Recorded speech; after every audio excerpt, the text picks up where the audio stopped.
Hello students, आप लोग का एक बार फिर से रेनबो एजुकेशन इंग्लिश में बहुत बहुत स्वागत है। जैसे कि आप लोग जान रहे हैं, इस वीडियो के अंदर आप लोगों को 10 पॉइंट से लेकर के 16 पॉइंट तक यानी 16 पॉइंट तक पढ़ाए जाएंगे। और सबसे बड़ी बात यह है कि अभी तक आपने पिछले वीडियो हिंदी में एक्सप्लेनेशन नहीं देखे हैं तो जाके ज़रूर लिंक नीचे में मिलेगा, वहाँ से चेकआउट करें। 1 बाय 1 लाइन हिंदी एक्सप्लेन किया गया है पहले ही ऑलरेडी, तो आपको हर एक चैप्टर का हिंदी एक्सप्लेनेशन मिल जाएगा। तो अभी इंडियन सिविलाइजेशन चल रहा है तो उसी का ही पिछले वाला हिंदी पार्ट एक्सप्लेनेशन जरूर देख लें, इसका 1 बाय 1 लाइन बाय लाइन। और अभी तक इस चैनल पे नए हैं तो चैनल को सब्सक्राइब जरूर करें और दोस्तों के साथ ज़्यादा से ज़्यादा शेयर करें, ठीक है। तो चलिए स्टार्ट करते हैं। 10 नंबर पॉइंट क्या है? I am no hater of West. मैं पश्चिमी सभ्यता का विरोधी नहीं हूँ, मैं पश्चिमी सभ्यता का से नफरत नहीं करता हूँ। I am thankful to the western for many things that I have learned from western literature. और हमने जो भी कुछ जो पश्चिमी साहित्य से, लिटरेचर का मतलब होता है साहित्य से, सीखा है उसके लिए मैं पश्चिमी का शुक्रगुजार हूँ। कौन बोलते हैं? महात्मा गांधी जी बोलते हैं। ये जो इंडियन सिविलाइजेशन है, कल्चर है, महात्मा गांधी के द्वारा लिखा गया है, ठीक है। But I am thankful to modern civilization for teaching me that I want India to rise to its fullest height. I must tell my country frankly that after years and years of experience of the modern civilization, यहाँ से फिर से बोलते हैं but I am thankful to modern civilization। मैं जो आधुनिक सभ्यता है उसका शुक्रगुजार हूँ, जो पाठ पढ़ाने के लिए, सिखाने के लिए। डैट, अगर हम चाहते हैं इंडिया फुलेस्ट मतलब पूरी ऊंचाई तक जाए, जो ऊंचाई की चोटी पर उठे, तो मुझे I must tell my countryman, हमें देश के सभी वासियों को, आदमी को निश्चित रूप से फ्रैंक होकर कहना पड़ेगा, जो मेरे पास ईयर्स और ईयर का जो एक्सपीरियंस है मॉडर्न सिविलाइजेशन का, जितना भी सालों का एक्सपीरियंस है, अनुभव है, वो हमारे देशवासियों को सालों दर सालों बताना चाहिए, ठीक है। I have learn one lesson from it, और हमने इनसे एक लेसन सीखा है, पाठ सीखा है कि एंड दैट इज दैट, और यह है we must shun it all the costs, और इसका जितने भी कोसेट्स हैं, समान हैं। सन का मतलब होता है त्याग करना, हमें इसका त्याग करना चाहिए, छोड़ना चाहिए, ठीक है। नेक्स्ट लाइन है 11 number. What is that modern civilisation?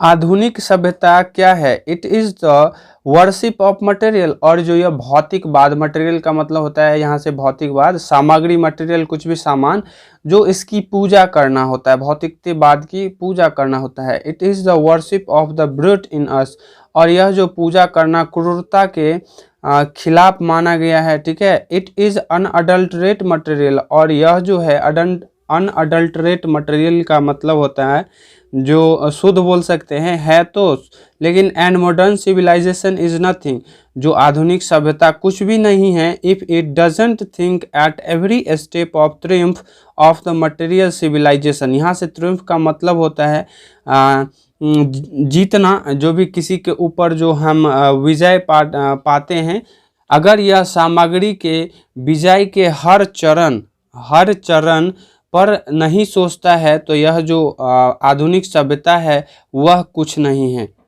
Next line है 12 number paragraph. It is perhaps unnecessary, यह शायद अनावश्यक है। इफ नॉट यूजलेस, अगर नहीं तो to weigh the merit of two civilisation, यहाँ पे बता रहा है जो मेरिट के हिसाब से दो सभ्यताओं को तुलना करना, यह जो है संभव नहीं है, अनावश्यक है।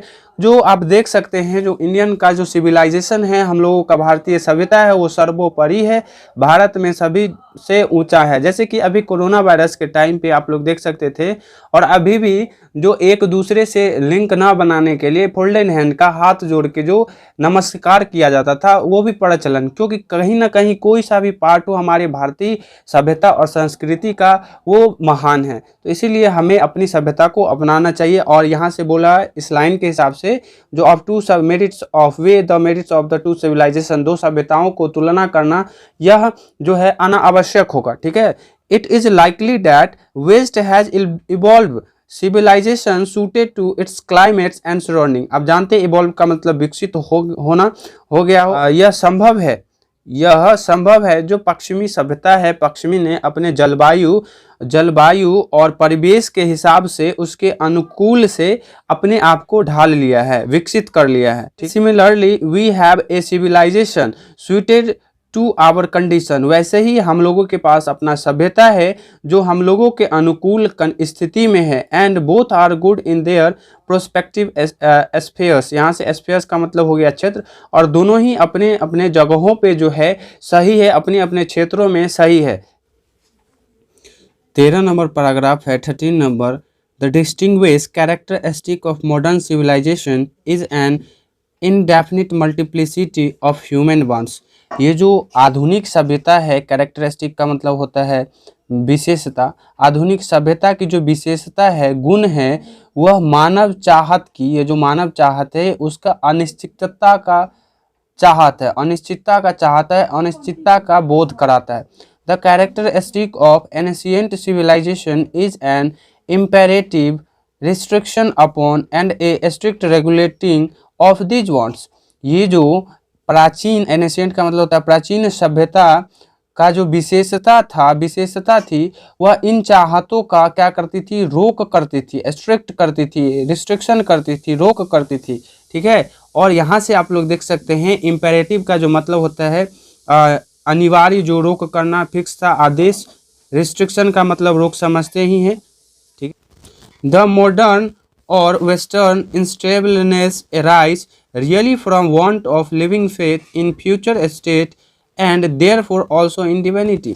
यह जो आधुनिक और पश्चिमी सभ्यता है, पश्चिमी का आगमन जो हुआ है, रियली हम लोगों के लिविंग विश्वास पे, रहन सहन के विश्वास भरोसे पे हुआ है, और यह फ्यूचर में भी बढ़ावा देगा हम लोगों को। इस तरह की जो चाहत है, हम लोग मॉडर्न सिविलाइजेशन की जितने भी वस्तु हैं, थिंग्स है, उस पर डिपेंडेंट होते जा रहे हैं। तो ये जो आधुनिक या इसका पश्चिमी सभ्यता की जो चाहत है, हमारा जितने भी चाहत है भविष्य में, जितने भी आने वाले समय है, यह हमारे और चाहत को मोर एंड मोर बढ़ाएगा। जो हम खरीदेंगे सामान को, और जितने भी ऐशो आराम की चीज़ें होंगी, वो मेरी चाहत को बढ़ाएंगे। The restraint of ancient और eastern civilisation arise from a belief। और ये जो ईस्टर्न का मतलब होता है पूर्वी, और प्राचीन सभ्यता था, वो विश्वास के नींव पे टिका हुआ था, विश्वास के नींव पे जन्मा हुआ था। often in spite of ourselves in a future state and the existence of divine power। इसका जो एग्जिस्टेंस था, संबंध था, यह कहीं ना कहीं देवीय शक्ति से संबंध था। क्यों? क्योंकि यह ईस्टर्न और जो एनिशियंट सभ्यता थी, पूर्वी और प्राचीन सभ्यता थी, हम लोग के बोल सकते हैं भगवान के युग था, एक तरह से सत्य पे टिका हुआ था, और इसका जितने भी जन्म हुए हैं सभी भरोसे एक दूसरे के जन्म पे, सत्य पे टिका हुआ था। 14वां लाइन है 14 number, some of the immediate and brilliant result of modern inventions are too maddening to resist। और ये immediate का मतलब होता है अचानक, brilliant का मतलब तेज। यह जो आधुनिक आविष्कार है, जो तत्कालिक और शानदार परिणाम के प्रतिरोध करने के लिए है। But I have no manner of doubt that the victory of man lies in resistance। लेकिन मुझे कोई संदेह नहीं है जो ये मनुष्य की जीत है, जीत उस प्रतिरोध में क्या है, जीवित है। ठीक है, we are in danger bartering away the permanent good for momentary pleasure. और हम लोग क्षणिक भर के सुख के लिए, ये जो मॉडर्न सिविलाइजेशन का जो मॉडर्न इन्वेंशन है, उसके लिए यूज करने के लिए, क्षणिक भर के सुख के लिए हम अपनी सुख सुविधा, ऐशो आराम और अच्छाई को जो है खो रहे हैं। नेक्स्ट पैराग्राफ है 15 नंबर, यहाँ से देख सकते हैं, just as in the West, जैसे कि they have made wonderful discovery in things और मटेरियल।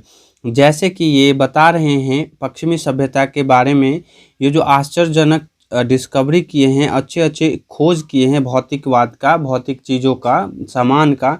सिमिलरली हिंदुस्तान यानी Hindustan has made still more marvelous discoveries in the things of religion of the spirit of the soul। ये जो हम लोगों की भारत की सभ्यता है, हिंदुस्तान है, वो भी एक तरह से बहुत ही अच्छे अच्छे खोज किए। किन सब चीज़ों का? थिंग्स ऑफ रिलीजन, धार्मिक चीज़ों का। अभी तक मतलब महान महान धार्मिक ऐसे चीज़ हैं जो हमारा भारत की परंपरा में है, चीज़ है जो विदेशी लोग यूज करते हैं। द स्पिरिट, स्पिरिट का जो मतलब होता है साहसी, ऑफ सॉल, सॉल का मतलब होता है आत्मा। जो इस प्रकार से जो हिंदुस्तान ने भी आत्मा और धर्म की चीज़ों में अभी तक अधिक से अधिक और अद्भुत जो की है, क्या की है? खोज की है। 16 और लास्ट नंबर लाइन है, पैराग्राफ है, but we have no eye for this great and fine discovery. ये जो महात्मा गांधी हैं बोलते हैं, लेकिन we have no eye for this great and fine discovery, हम लोगों को इन महान से डिस्कवरी, खोज और अच्छे खोज की परख नहीं है, जो हम ध्यान नहीं देते हैं, जो पश्चिमी सभ्यता पश्चिमी ने करते आए हैं। और हमें क्या है? We are dazzled by material progress, और हम जो डेजल्ड का मतलब चकाचौंध होना, चौकित, जो उसके अंदर में झप जाना, बाय द मटेरियल प्रोग्रेस, जितने भी मटेरियल भौतिक सामान आए हैं उससे हम चकाचौंध हो चुके हैं। वेस्टर्न सीन्स हैज़ मेड, जब से जो पश्चिमी ने बना चुके हैं, पश्चिमी बनाते आए हैं। जो महात्मा गांधी कहते हैं ये जो अच्छे और महान डिस्कवरीज तो किए हैं पश्चिमी ने, इन सबों चीज़ का हम लोगों का परख नहीं है, जो हम लोग खुद से करें और आगे बढ़े। और हम लोग का खाली तो इसके डेजल्ट में, मटेरियल प्रोग्रेस में रह चुके हैं, इसके चकाचौंध में रह चुके हैं, जो कि अभी तक वो पश्चिमी बनाते आए हैं या बना चुके हैं। आई एम नॉट इनामोर्ड, इनामोर्ड का मतलब होता है मोहित, मैं इनसे मोहित नहीं हूँ। ऑफ द दैट प्रोग्रेस, इस प्रोग्रेस से। इनफैक्ट वास्तव में it almost seems as though God in his wisdom has prevented India from progressing, हमें ऐसा प्रतीत होता है वास्तव में, जो जैसे भगवान ने अपनी जो बुद्धि है, अपनी बुद्धि में भारत को उन रेखाओं के साथ आगे बढ़ने से रोक रखा है। ठीक है,